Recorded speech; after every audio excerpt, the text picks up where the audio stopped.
ನಮಗೆ ಸ್ವಾಗತ ಅಂತ ಹೇಳ್ತಾ ಒಂದು 50 ಅಂಕಗಳಿಗೆ ಬರುವಷ್ಟು ಪಾಸಿಂಗ್ ಪ್ಯಾಕೇಜನ್ನು ಒಂದೇ ವಿಡಿಯೋದಲ್ಲಿ ಕೊಡ್ತೀನಿ. ಸೊ ಕಡೆ ತನಕ ನೋಡಿ ಎಲ್ಲೆಲ್ಲಿ ಇಂಪಾರ್ಟೆಂಟ್ ಇದ್ದಾವೆ ಅನ್ನೋದನ್ನು ಚೆನ್ನಾಗಿ ಅದನ್ನು ಸ್ಕ್ರೀನ್ಶಾಟ್ ಆದರೂ ತೊಗೊಳ್ರಿ. ಇದರ PDF ಅನ್ನು ಡ್ರೈವಲ್ಲಿ ಹಾಕಿರ್ತೀನಿ. ಸೊ ಇಲ್ಲಿಗವರೆಗೆ ನಾನು ಏನು ಮಾಡಿದ್ದೀನಿ ಅಂತಂದರೆ ನಿಮಗೆ ಕನ್ನಡ ಆಗಿರ್ಬೋದು, ಗಣಿತ ಆಗಿರ್ಬೋದು, SS ಮತ್ತು ಹಿಂದಿಯಲ್ಲಿ 4 ವಿಷಯಗಳಲ್ಲಿ ಪಾಸಿಂಗ್ ಪ್ಯಾಕೇಜನ್ನು 50 ಮಾರ್ಕ್ಸ್ ಬರುವಷ್ಟು ಕ್ವಶನ್ಸ್ಗಳನ್ನು ಕೊಟ್ಟಿದ್ದೀನಿ ನಿಮ್ಮ ಪರೀಕ್ಷೆ ಎರಡಕ್ಕಾಗಿ. ಸೊ ಸೈನ್ಸನ್ನು ಕೂಡ ಬರ್ತದೆ. ವಿಡಿಯೋದ ಡಿಸ್ಕ್ರಿಪ್ಷನ್ ಬಾಕ್ಸ್ನಲ್ಲಿ ಎಲ್ಲ ಲಿಂಕ್ಗಳಿದ್ದಾವೆ, ಅವುಗಳನ್ನು ನೋಡಿ ಅಂತ ಹೇಳ್ತಾ ವಿಡಿಯೋನ ಲೈಕ್, ಶೇರ್ ಹಾಗೂ ಸಬ್ಸ್ಕ್ರೈಬ್ ಮಾಡೋದನ್ನು ಮಾತ್ರ ಮರೆಯದಿರಿ. So 1 mark most important question ಅಂದರೆ ಭಾರತ್ ಕೆ खेत कैसे हैं, भारत के खेत हरे भरे और सुहाने हैं. कवि भारत माता से क्या प्रार्थना करते हैं, जग का रूप बदलने की प्रार्थना. प्रेमचंद जी का जी क्यों ललचा उठा ಕೇಳಿದರೆ दुकान में सजे रंगदार गुलाबी सेब देखकर उनका जी ललचा उठा. ಇನ್ನು ಲೇಖक प्रेमचंद जी को दुकान में क्या नजर आए ಅಂತ ಕೇಳಿದರೆ रंगदार गुलाबी सेब. ಐದನೇ ಪ್ರಶ್ನೆ रोज एक सेब खाने से किनकी जरूरत नहीं होगी ಅಂತ ಕೇಳಿದ್ದಾರೆ डॉक्टर की. ಆರನೇ ಪ್ರಶ್ನೆ गिलहरी गर्मी के दिनों में कहाँ लेट जाता था ಕೇಳಿದ್ದಾರೆ सुराही पर लेट जाता था. ಏಳನೇ ಪ್ರಶ್ನೆ आज की दुनिया कैसी है ಅಂತ ಕೇಳಿದ್ದಾರೆ विचित्र और नवीन है. ಎಂಟನೇ ಪ್ರಶ್ನೆ ಬಂದ್ಬಿಟ್ಟು आधुनिक मानव ने किस पर विजय पाई है ಅಂತ ಕೇಳಿದ್ದಾರೆ सो प्रकृति पर. आज मनुष्य का यान कहाँ जा रहा है, गगन में. परमाणु किसे देखकर कांपते हैं, मानव के करों को. कलाम जी के बचपन में दुर्लभ वस्तु क्या थी, पुस्तकें ಅನ್ನೋದು ಇಂಪಾರ್ಟೆಂಟ್ ಇತ್ತು. इना परसाई जी को सम्मेलन में क्यों बुलाया गया, सम्मेलन का उद्घाटन करने के लिए. लेखक पहनने के कपड़े कहाँ दबाकर सोए ಕೇಳಿದರೆ सिरहाने दबाकर सोए. 14ನೇ ಪ್ರಶ್ನೆ दोनों दोस्त किन किन जानवरों से मिले. एस हाथी, सांप, भैंस और मछली. बहाने बनाने का प्रमुख कारण क्या है ಅಂತ ಕೇಳಿದರೆ ಆಲಸ್ ಇಸ್ ದ ರೈಟ್ ಆನ್ಸರ್. ಇಷ್ಟು 1 ಮಾರ್ಕ್ ಇಂಪಾರ್ಟೆಂಟ್ ಇತ್ತು. ಇನ್ನು 2 ಮಾರ್ಕ್ಸಲ್ಲಿ ನೋಡೋದಾದರೆ कवि भारत माता को अमरों की जननी क्यों कहते हैं ಅಂತ ಕೇಳಿದರೆ क्योंकि भारत माता अमरों की जननी है. इसके हृदय में गांधी, बुद्ध और राम शाही थे. इस कारण भारत माता को अमरों की जननी कहते हैं. नेक्स्ट क्वेश्चन दुकानदार ने लेखक से क्या कहा ಅಂತ ಕೇಳಿದರೆ सो दुकानदार ने लेखक से कहा बाबूजी बड़े मज़ेदार सेब आए हैं, खास कश्मीर के, आप ले जाए, खाकर तबीयत खुश हो जाएगी. ಮೂರನೇ ಒಂದು ಪ್ರಶ್ನೆ कश्मीरी सेब पाठ से आपको क्या सीख मिलती है ಅಂತ ಕೇಳಿದ್ದಾರೆ दुकानदार से सामान खरीदते समय हमें सावधानी रखनी चाहिए, हमारी अपेक्षा धोखा खाने की संभावना को बढ़ाती है ಅನ್ನೋದು ಬರಿಬೇಕು. ನಾಲ್ಕನೇ ಪ್ರಶ್ನೆ दिनकर के अनुसार मानव का सही परिचय क्या है. मानव के बीच में स्नेहपूर्ण व्यवहार बनाने वाला, भेदभाव रहित प्रेम को बढ़ाने वाला ही दिनकर के अनुसार वही सही मानव है. ಐದನೇ ಪ್ರಶ್ನೆ आसी अम्मा अब्दुल कलाम जी को खाने में क्या क्या देती थी ಅಂತ ಕೇಳಿದ್ದಾರೆ चावल और सुगंधित स्वादिष्ट सांबार, घर का बना अचार और नारियल की ताजी चटनी देती थी. नेक्स्ट क्वेश्चन कलाम जी का बचपन बड़ी निश्चिंतता और सादगी में कैसे बीता ಅಂತ ಕೇಳಿದ್ದಾರೆ कलाम के पिता ऐशो आराम वाली चीज़ों से दूर रहते थे. वे आडंबरहीन व्यक्ति थे, पर घर में सभी आवश्यक चीज़ें समुचित मात्रा में उपलब्ध थी ಅಂತ बರೆದ್ರೆ ಸಾಕು. ಏಳನೇ ಪ್ರಶ್ನೆ व्यापार और बैंकिंग में इंटरनेट से क्या मदद मिलती है ಅಂತ ಕೇಳಿದ್ದಾರೆ सो व्यापार और बैंकिंग में इंटरनेट से हमें घर बैठे बैठे खरीदारी कर सकते हैं, कोई भी बिल भर सकते हैं, प्रपंच के किसी भी जगह चाहे जितनी भी रकम को भेज सकते हैं. ಎಂಟನೇ ಪ್ರಶ್ನೆ किंद्रू लालिम और किंचा लालीदाम जंगल की ओर क्यों चल पड़े. दोनों दोस्त मकान बनाना चाहते थे, परंतु वे नहीं जानते थे कि मकान कैसे बनाया जाता है. वे पशुओं से पूछताछ करने के लिए जंगल की ओर चल पड़े ಅಂತ ಬರೆದ್ರೆ ಸಾಕು. नेक्स्ट क्वेश्चन मनुष्य को सुख की प्राप्ति कब संभव है. समय बहुत अनमोल है, समय को नष्ट किए बिना काम करने से सुख मिलता है ಅಂತ ಬರೆದ್ರೆ ಸಾಕು. 10ನೇ ಪ್ರಶ್ನೆ धीरज सक्सेना बुद्धिमान रोबोट क्यों रखना चाहते थे. नाती पोतों का होमवर्क कराने, वर्ड प्रोसेसर पर काम संभालने के लिए ಅಂತ ಬರೆದ್ರೆ ಸಾಕು. 11ನೇ ಪ್ರಶ್ನೆ बालकृष्ण अपने माँ यशोदा से क्या क्या शिकायतें करता है. बलराम मुझे चिढ़ाता है, वह कहता है तुम मेरी माता नहीं हो, मुझे मोल लिया गया है, सभी मुझ पर हंसते हैं ಅಂತ ಬರೆದ್ರೆ ಸಾಕು. 12ನೇ ಪ್ರಶ್ನೆ कृष्ण अपनी माता यशोदा के प्रति क्यों नाराज है. यशोदा हमेशा कृष्ण को ही डांटती है, भाई बलराम पर कभी भी गुस्सा नहीं करती ಅಂತ ಬರಬೇಕು. 13ನೇ ಪ್ರಶ್ನೆ कृष्ण के क्रोध को यशोदा कैसे शांत करती है ಅಂತ ಕೇಳಿದ್ದಾರೆ यशोदा कहती है बलराम तो जन्म से चुगलखोर है, मैं गोधन की कसम खाकर कहती हूँ मैं ही तुम्हारी माता हूँ, तुम मेरे पुत्र है. 14ನೇ ಪ್ರಶ್ನೆ बचेंद्री पाल का बचपन कैसे बीता ಅಂತ ಕೇಳಿದ್ದಾರೆ बचपन में बचेंद्री को रोज 5 किलोमीटर पैदल चलकर स्कूल जाना पड़ता था. वे कठोर परिश्रम करती थी, सिलाई का काम सीखकर पैसे कमाकर पढ़ाई का ಖರ್ಚು जुटाती थी ಅಂತ ಬರೆದ್ರೆ ಓಕೆ. 15ನೇ ಪ್ರಶ್ನೆ, महिला की साहसगाथा पाठ का संदेश क्या है ಅಂತ ಕೇಳಿದ್ದಾರೆ. महिलाएं पुरुष से कम नहीं होती है, कठिन कठिन परिश्रम का महत्व समझ सकते हैं, साहस और धैर्य की भावना बढ़ाते हैं, मेहनत का फल अच्छा होता है. 16ನೇ ಪ್ರಶ್ನೆ, एवरेस्ट की चोटी पर पहुंचने के बाद बचेंद्री ने क्या किया? बर्फ की खुदाई करके खड़ी हो गई, एवरेस्ट का चुंबन किया, हनुमान चालीसा और दुर्गा माँ की पूजा की, अंग दोर्जी के सामने आदर से झुकी ಅಂತ ಬರೆದ್ರೆ ಸಾಕು. 17ನೇ ಪ್ರಶ್ನೆ, शनि को ठंडा ग्रह क्यों कहते हैं?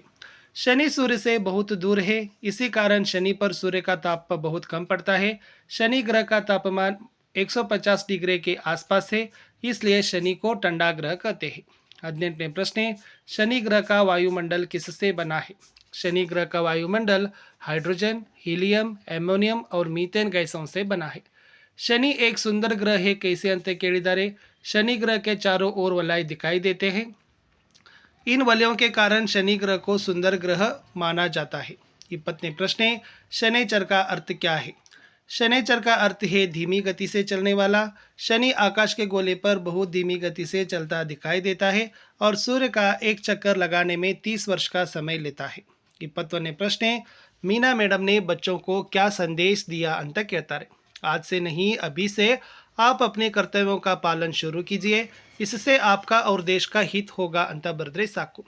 ಇನ್ನು देश के प्रति हमारे कर्तव्यों के बारे में लिखिए ಅಂತ ಕೇಳಿದರೆ, देश के प्रति गौरव का भाव रखना, देश की एकता को कायम रखना, सभी देशवासियों के प्रति भाईचारा का भाव रखना ಅಂತ ಬರೆದ್ರೆ ಸಾಕು. 23ನೇ ಪ್ರಶ್ನೆ, पर्यावरण के बारे में सलमान ने क्या कहा? प्रकृति हमारी माता है, इसलिए हमें प्राकृतिक संसाधनों का अपव्यय नहीं करना चाहिए, अपने पर्यावरण को स्वच्छ रखना ही हमारा दायित्व है. 24ನೇ ಪ್ರಶ್ನೆ, अकुल ने मीना मैडम से क्या कहा? एक नागरिक के हैसियत से हमें अपने देश के राष्ट्रध्वज, राष्ट्रगान, राष्ट्रीय त्योहार आदि का आदर करना चाहिए ಅಂತ ಬರೆದ್ರೆ ಸಾಕು. ಮುಂದಿನ ಪ್ರಶ್ನೆ, ಯಾವತ್ತು ಕೇಳ್ತಕ್ಕಂಥದ್ದು मातृभूमि की प्रकृति सौंदर्य का वर्णन कीजिए. ओनली 3 पॉइंट्स बरीಬೇಕು. मातृभूमि के खेत हरे भरे और सुहाने हैं, यहाँ के वन और उपवन फल फूलों से भरे हैं, इस भूमि में खनिजों का धन भरा हुआ है ಅಂತ ಬರೆದ್ರೆ ಸಾಕು. इन लेखिका ने गिल्लू के प्राण कैसे बचाए? उसे हौले से उठाकर अपने कमरे में लाई, रुई से रक्त पोंछकर घावों में पेंसिलिन का मरहम लगाई, कई घंटे के उपचार के बाद उसके मुंह में एक बूंद पानी भी टपकाई. इस तरह लेखिका ने गिल्लू के प्राण बचाई ಅಂತ ಬರೆದ್ರೆ ಸಾಕು. ಇನ್ನು ದಿನಕರ್ जी के अनुसार आधुनिक मानव की भौतिक साधना का वर्णन कीजिए ಅಂತ ಕೇಳ್ತಾರೆ. ಅಥವಾ ಈ ಪ್ರಶ್ನೆ, प्रकृति पर सर्वत्र है विजयी पुरुष आसीन, इस पंक्ति का आशय समझाइए ಅಂತ ಕೇಳ್ತಾರೆ. ಸೊ ಏನು ಬರೀತೀರಪ್ಪ ಅಂತಂದರೆ, ಎಸ್, आधुनिक मानव ने प्रकृति के हर तत्व पर विजय पा ली है, उसने जल, विद्युत, वायु और भाप पर अपना नियंत्रण रखा है, वह नदी, सागर, पर्वत सबको समान रूप से लांघ सकता है, आकाश से पाताल तक सब कुछ जानता है, उसका यान गगन में जा रहा है ಅಂತ ಬರೆದ್ರೆ ಸೊ ನಿಮ್ಮ ಉತ್ತರ ಏನಾಗ್ತದಪ್ಪ ಅಂದ್ರೆ ಕಂಪ್ಲೀಟ್ ಆಗಿ ಕರೆಕ್ಟ್ ಆಗ್ತದೆ.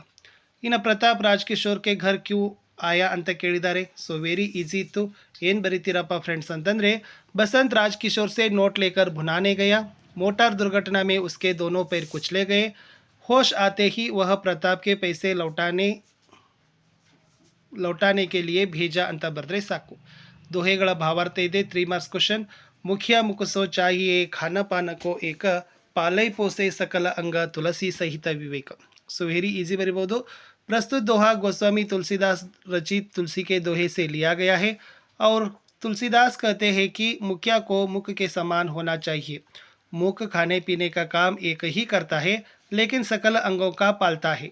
मुखिया भी ऐसे ही विवेक से काम करना है ಅಂತ ಬರೆದ್ರೆ so your answer is exactly right answer.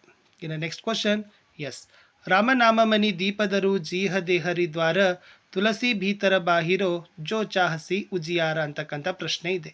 ಏನು ಬರೀತೀರಂದರೆ, ಇದು ಕೂಡ ಫಸ್ಟ್ ಬರೀಬೇಕು ಆಯ್ಕೆ. प्रस्तुत दोहा गोस्वामी तुलसीदास द्वारा रचित तुलसी के दोहे से लिया गया है और तुलसीदास कहते हैं कि मन के भीतर और बाहर उजियार चाहने वाले जीह रूपी देहरी पर रामनाम दीप को धरना चाहिए. नेक्स्ट दोहा नोಡ್ಕೊಡ್ರಿ. तुलसी साथी विपत्ति के विद्या विनय विवेक, साहस सुकृति सुसत्यव्रत, राम भरोसो एक. सो ಇಲ್ಲಿ ಬರೀಬೇಕು ಫಸ್ಟ್. प्रस्तुत दोहा गोस्वामी तुलसीदास द्वारा लिखित तुलसी के दोहे से लिया गया है. तुलसीदास कहते हैं कि विद्या विनय और विवेक विपत्ति के साथी है। राम पर भरोसा रखने वाले व्यक्ति साहसी, सुकृति और सुसत्यवान बनता है। इन दया धर्म का मूल है, पाप मूल अभिमान, तुलसी दया न छाड़िए जब लग घट में प्राण। प्रस्तुत दोहा गोस्वामी तुलसीदास द्वारा रचित तुलसी के दोहे से लिया गया है। तुलसीदास कहते हैं कि दया धर्म का मूल है, पाप का मूल अभिमान है। जब तक शरीर में प्राण है तब तक दया को नहीं छोड़ना चाहिए। Very most important question, Saxena परिवार रोबोनिल को पाकर बहुत खुश था, क्यों?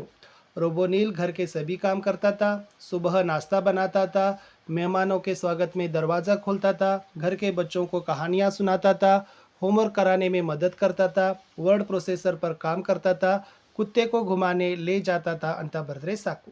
ಮುಂದಿನ ಕ್ವಶನ್, कर्नाटक के प्रकृति सौंदर्य का वर्णन कीजिए। कर्नाटक की प्रकृति सुंदर है, सभी ओर हरियाली है। पश्चिम में अरबी समुद्र है, दक्षिण से उत्तर के छोर तक फैली लंबी पर्वतावलियों को पश्चिमी घाट कहते हैं। उनका कुछ भाग सह्याद्री कहलाता है। दक्षिण में नीलगिरी पर्वत शोभायमान है ಅಂತ ಬರೆದ್ರೆ ಸಾಕು। ಮುಂದಿನ ಪ್ರಶ್ನೆ, कलेक्टर साहब ने बाल शक्ति की तारीफ कैसे की? इन गांव को साफ सुथरा देकर मुझे खुशी हुई। गांव को एक नया जीवन प्रदान किया गया है। बाल शक्ति के कारण आपका गांव एक आदर्श गांव बन गया है। ಮುಂದಿನ क्वेश्चन, बाल शक्ति ने कौन कौन सा काम करने का निश्चय किया? पहले उन साथियों पर ध्यान देंगे जो नियमित रूप से स्कूल नहीं जाते और पढ़ाई से जी चुराते हैं। स्कूल के परिसर को स्वच्छ रखना, रोज़ 1 घंटा गांव की गंदगी को दूर करने के लिए गांव में सफाई लाना, गांव में गड्ढे हैं उन्हें मिट्टियों से ढांपना, गांव का कूड़ा डालने के लिए एक निश्चित जगह बनाना, गांव के चारों ओर पेड़ पौधों लगाना ಅಂತ ಬರೆದ್ರೆ ಸಾಕು। ಇನ್ನು ಮೋಸ್ಟ್ ರಿಪೀಟೆಡ್ ಕ್ವಶನ್, ಗಿಲ್ಲು ಕೆ ಅಂತಿಮ ದಿನೋं का वर्णन कीजिए ಅಂತ ಕೊಟ್ಟಿದ್ದಾರೆ। ಸೊ 4 ಪಾಯಿಂಟ್ಸ್ ಕೊಟ್ಟಿದ್ದೀನಿ, ಅದನ್ನು ನೋಡ್ರಿ। ಇನ್ನು ಗಿಲ್ಲು ಕೆ ಕ್ರಿಯಾಕಲಾಪ ಇದೆ। ಸೊ ಇವೆಲ್ಲ 4 ಮಾರ್ಕ್ಸಿಗೆ ಬರ್ತಕ್ಕಂಥ ಪ್ರಶ್ನೆಗಳು। ಬಸಂತ್ ಏಕ್ ಇಮಾನ್ದಾರ್ ಲಡ್ಕಾ ಹೇ। ಸೊ ಈ ಪಾಯಿಂಟ್ಸ್ಗಳನ್ನು ನೀವೇನು ಮಾಡಬೇಕಪ್ಪ ಅಂತಂದರೆ ಫ್ರೆಂಡ್ಸ್, ಕಂಪ್ಲೀಟಾಗಿ ಪ್ಯಾರಾಗ್ರಾಫಲ್ಲಿ ಬರೀರಿ, ಪಾಯಿಂಟ್ಸ್ ಹಾಕಿ ಬರಿಬೇಡಿ। ಪಂಡಿತ್ ರಾಜ್ಕಿಶೋರ್ का ಮಾನವೀಯ ವ್ಯವಹಾರ, ಸೊ ಇಷ್ಟು ಗುಣಗಳಿದ್ದಾವೆ ಪಂಡಿತ್ ರಾಜ್ಕಿಶೋರ್ದ ಮಾನವೀಯ ಗುಣಗಳು। ಇನ್ನು ಇಂಟರ್ನೆಟ್ ಸಚ್ಮುಚ್ ವರದಾನ್ ಹೇ, ಇಂಟರ್ನೆಟ್ನ ಲಾಭಗಳು ಅಥವಾ ಇಂಟರ್ನೆಟ್ನ ಮಹತ್ವ ಅಂತ ಕೇಳಿದಾಗ ಈ ಪಾಯಿಂಟ್ಸ್ಗಳನ್ನು ನೀವು ಬರಿಬೇಕು। ಇನ್ನು ಕರ್ನಾಟಕಕ್ಕೆ ಶಿಲ್ಪಕಲಾ ಕಾ ಪರಿಚಯ ಅಂತ ಕೇಳಿದಾಗ ಈ 5 ಪಾಯಿಂಟ್ಸ್ಗಳನ್ನು ಬರೀರಿ। ಸೊ ಖಂಡಿತವಾಗಿರ್ತಕ್ಕಂಥದ್ದು ಕನ್ನಡ ಭಾಷಾ और ಸಂಸ್ಕೃತಿ के लिए ಸಾಹಿತ್ಯಕಾರರ ಕಿ ದೇನಿದೆ, ಕವಿಗಳ ಸಾಹಿತ್ಯಕಾರರ ಹೆಸರುಗಳನ್ನು ನೀವೇನು ಮಾಡಬೇಕಾಗ್ತದೆ, ಬರಿಬೇಕಾಗ್ತದೆ। ಚೆನ್ನಾಗಿ ಒಂದು ಪದ್ಯದ 4 ಸಾಲುಗಳನ್ನು ಕಂಠಸ್ಥ ಮಾಡಿ, ಇದೇ ಬರ್ತದೆ। असफलता एक चुनौती है, इसे स्वीकार करो, क्या कमी रह गई देखो और सुधार करो, जब तक न सफल हो नींद चैन को त्यागो तुम, संघर्ष का मैदान छोड़कर मत भागो तुम ಅಂತ ಬರೀರಿ। ಇನ್ನು ಒಂದು ಚುಟ್ಟಿ ಪತ್ರ ಇದೆ, ಯಾವುದೇ ಚುಟ್ಟಿ ಪತ್ರ ಬರೆಯುವಾಗ 3 ಅಂಶ ಗಮನಿಸಬೇಕು। ಯಾರಿಗೆ, ಯಾವ ಕಾರಣಕ್ಕಾಗಿ ಕೇಳಿದ್ದಾರೆ, ಎಷ್ಟು ದಿನ ಕೇಳಿದ್ದಾರೆ, ಯಾರಿಗೆ ಬರೆದಿದ್ದಾರೆ। ಇಲ್ಲಿ ಕಾರಣ ಏನು ಕೇಳಿದ್ದಾರೆ, ಕೋಯಿ ಸಕಾರಣ ಇದೆ, ಎಷ್ಟು ದಿನ ಇದೆ, 3 दिन ಇದೆ, ಯಾರಿಗಿದೆ, ಪ್ರಧಾನಾಧ್ಯಾಪಕ। ಫಸ್ಟ್ ದಿನಾಂಕ ಹಾಕ್ರಿ, ಪೇಪರ್ ತಕ್ಕಂಥದ್ದೇ ಡೇಟ್ ಹಾಕ್ರಿ। ಪ್ರೇಷಕ್ ನಿಮ್ಮ ಹೆಸರು, ತರಗತಿ, ಶಾಲೆ ಹೆಸರು, ಊರ ಹೆಸರು ಬರೀರಿ। ಸೇವಾಮೆ ಯಾರಿಗೆ ಬರಿ ಅಂದಿದ್ದಾರೆ, ಪ್ರಧಾನಾಧ್ಯಾಪಕ। ಸೊ ಸೇವಾಮೆ ಬರೆದ ಮೇಲೆ ಪ್ರಧಾನಾಧ್ಯಾಪಕ, ಶಾಲೆ ಹೆಸರು, ಊರ ಹೆಸರು ಬರೆದ್ರೆ 1 ಮಾರ್ಕ್ಸ್ ಕೊಡ್ತಾರೆ। ಆಮೇಲೆ ಇಲ್ಲಿ ಏನು ಬರೀಬೇಕು, ಆದರಣೀಯ ಮಹೋದಯ ಅಥವಾ ಮಹೋದಯ ಅಂತ ಬರೆದ್ರೆ ಸಾಕು। ವಿಷಯದ ಎಷ್ಟು ದಿನಕ್ಕೆ ಚುಟ್ಟಿ, 3 दिन के छुट्टी के लिए प्रार्थना पत्र ಅಂತ ಬರೀರಿ। ಸೊ ಮೇಲೆ ಡೇಟ್ಗಳನ್ನು ಹೊಂದಿಸಿ ಕಾರಣಗಳನ್ನು ಕೊಟ್ಟು, ಸೊ ಲಾಸ್ಟ್ ಧನ್ಯವಾದ ಆಪ್ಕಾ ಛಾತ್ರ ನಿಮ್ಮ ಹೆಸರು ಬರೆದ್ರೆ ನಿಮ್ಮ ಲೆಟರ್ ಕಂಪ್ಲೀಟ್ ಆಗ್ತದೆ। 5ಕ್ಕೆ 5 ಮಾರ್ಕ್ಸ್ ನಿಮಗೆ ಕೊಡ್ತಾರೆ। ಈ ಪ್ಯಾಟರ್ನ್ ಆದರೂ ಕೂಡ ನೀವು ನೋಡಿ। ಇನ್ನು ಅನುವಾದ ಮಾಡುವ ಹೊತ್ನಾಗ ಕಾಲ, ಲಿಂಗ, ವಚನ, ವಿಭಕ್ತಿ ಪ್ರತ್ಯಯಗಳನ್ನು ನೋಡ್ಕೋಬೇಕು। ಒಂದು ವಾಕ್ಯ ಇದೆ, आजकल शिक्षित समाज में विटामिन और प्रोटीन के शब्दों के बारे में विचार करने की प्रवृत्ति हो गई है। अब टोमेटो भोजन का आवश्यक अंग बन गया है। गाजर भी पहले गरीबों की पेट भरने की चीज़ थी। ನೋಡಿ, ಒಂದೊಂದು ಲೈನನ್ನು ಏನು ಮಾಡಬೇಕು, ಕಂಟಿನ್ಯೂ ಪ್ಯಾರಾಗ್ರಾಫ್ನಲ್ಲಿ ಬರೀರಿ। ಇತ್ತೀಚೆಗೆ ಶಿಕ್ಷಿತ ಸಮಾಜದಲ್ಲಿ ವಿಟಮಿನ್ ಮತ್ತು ಪ್ರೋಟೀನ್ಗಳ ಬಗ್ಗೆ ವಿಚಾರ ಮಾಡಲಾಗುತ್ತಿದೆ। ಈಗ ಟೊಮ್ಯಾಟೊ ಭೋಜನದ ಅವಶ್ಯಕ ಅಂಗವಾಗಿದೆ। ಕ್ಯಾರೆಟ್ ಕೂಡ ಮೊದಲಿಗೆ ಬಡವರ ಹೊಟ್ಟೆ ತುಂಬಿಸುವ ವಸ್ತುವಾಗಿತ್ತು। ಸೊ ಇದೇ ಥರನಾಗಿರ್ತಕ್ಕಂಥ ಸ್ವಲ್ಪ ನೋಡ್ಕೊಡ್ರಿ। ಅನುವಾದಗಳನ್ನು ಮಾಡ್ತಕ್ಕಂಥದ್ದು ಕಂಟಿನ್ಯೂ ಆಗಿರ್ತಕ್ಕಂಥ ಅನುವಾದಗಳನ್ನು ಮಾಡಬೇಕು। ಲಿಂಗ, ವಚನ, ಕಾರಕಗಳನ್ನು ಅವುಗಳ ಬಗ್ಗೆ ಗಮನವನ್ನು ಕೊಡಲೇಬೇಕು। ಸೊ ಆವಾಗ ಮಾತ್ರ ನಿಮ್ಮದು ಉತ್ತರ ಏನಾಗ್ತದೆ ಫ್ರೆಂಡ್ಸ್, ಕಂಪ್ಲೀಟ್ ಆಗ್ತದೆ। ಸೊ ನಿಮಗೆ 3 ಮಾರ್ಕ್ಸ್ ಏನು ಮಾಡ್ತಾರಪ್ಪ ಅಂದರೆ ಕೊಡ್ತಾರೆ। ಗಿಲ್ಲು ಪಾಠ, ಕರ್ನಾಟಕ ಸಂಪದ, ಶನಿ ಆಗಿರ್ಬೋದು।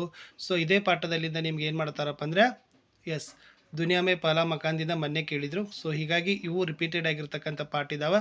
ಅದ್ರ ಬಗ್ಗೆ ಸ್ವಲ್ಪ ಚೆನ್ನಾಗಿ ನೀವು ಅದನ್ನು ಅಭ್ಯಾಸವನ್ನು ಮಾಡಿಕೊಡ್ರಿ. ಇನ್ನು ಅನುರೂಪತದಲ್ಲಿ ನೋಡಬೇಕಾದ್ರೆ ಫಸ್ಟ್ ಪಾಠದ ವಿಧ, ಪಾಠವನ್ನು ಬರೆದಿರ್ತಕ್ಕಂಥ ಕವಿ ಮತ್ತು ಲೇಖಕರಿಂದ ಒಂದು ಪ್ರಶ್ನೆಗಳು ಬರ್ತವೆ. ಇಷ್ಟು ಇಂಪಾರ್ಟೆಂಟ್ ಆಗಿರ್ತಕ್ಕಂಥ ಅನುರೂಪತೆಗಳನ್ನು ಕೊಟ್ಟಿದ್ದೀನಿ. ಸೊ ಇವುಗಳು ಕೂಡ ನಿಮ್ಮ ಎಕ್ಸಾಮ್ಗೆ ವೆರಿ ಎಕ್ಸ್ಪೆಕ್ಟ್ ಆಗಿರ್ತಕ್ಕಂಥದ್ದು. ಒಂದೆರಡಾದರೂ ಪ್ರಶ್ನೆಗಳು ಇಲ್ಲಿಂದ ಬಂದೇ ಬರ್ತವೆ. ಓಕೆನಾ. ಸೊ ಪಾಠದಿಂದ 2 ಇರ್ತವೆ ಅನುರೂಪತ ಪ್ರಶ್ನೆಗಳು, ಆಮೇಲೆ ಪದ್ಯದಿಂದ 2 ಅನುರೂಪತ ಪ್ರಶ್ನೆಗಳು ಇರ್ತವೆ. ಒಟ್ಟೆ ಅವುಗಳನ್ನು ಬಿಡ್ಲಿಕ್ಕೆ ಹೋಗಬೇಡಿ. ಸೊ ಇಲ್ಲಿಂದ ನೀವು ಪಾಸ್ ಮಾಡಿ ಅವುಗಳನ್ನು ನೋಡ್ಕೊಳ್ರಿ. ಲಾಸ್ಟ್ ಒಂದು 4 ಮಾರ್ಕ್ಸಿಗೆ ಇಂಟರ್ನೆಟ್ ಅಥವಾ ಜನಸಂಖ್ಯೆ ನಿಬಂಧ ಅದ. ಸೊ ಅದನ್ನು ಕೂಡ ತಪ್ಪದೆ ಬರೀರಿ. ಆಲ್ರೆಡಿ ಸಾಂಕೇತಿಕ ಬಿಂದುಗಳನ್ನು ಕೊಡ್ತಾರೆ. ಪ್ರಸ್ತಾವನಾ, ಅರ್ಥ, ಮಹತ್ವ, ಉಪಸಂಹಾರ, ಅದೇ ತರನಾಗಿರ್ತಕ್ಕಂಥ ಯಾವೆಲ್ಲ ಸಾಂಕೇತಿಕ ಬಿಂದುಗಳದವಲ್ಲ ಅವುಗಳನ್ನೇ ಹಾಕಿ ನೀವೇನು ಮಾಡಬೇಕು, ಬರಿಬೇಕು. ಒಂದು ಇಂಟರ್ನೆಟ್ಟು, ಒಂದು ಜನಸಂಖ್ಯೆ, 2 ಪ್ರಾಕ್ಟೀಸ್ ಮಾಡಿದ್ರು, 2ರಲ್ಲಿ ಒಂದಂದರೂ ಕೂಡ ನೀವೇನು ಮಾಡ್ತೀರಿ, ಖಂಡಿತವಾಗಿ ಬರಿತೀರಿ. ಇಷ್ಟಿತ್ತು ಈ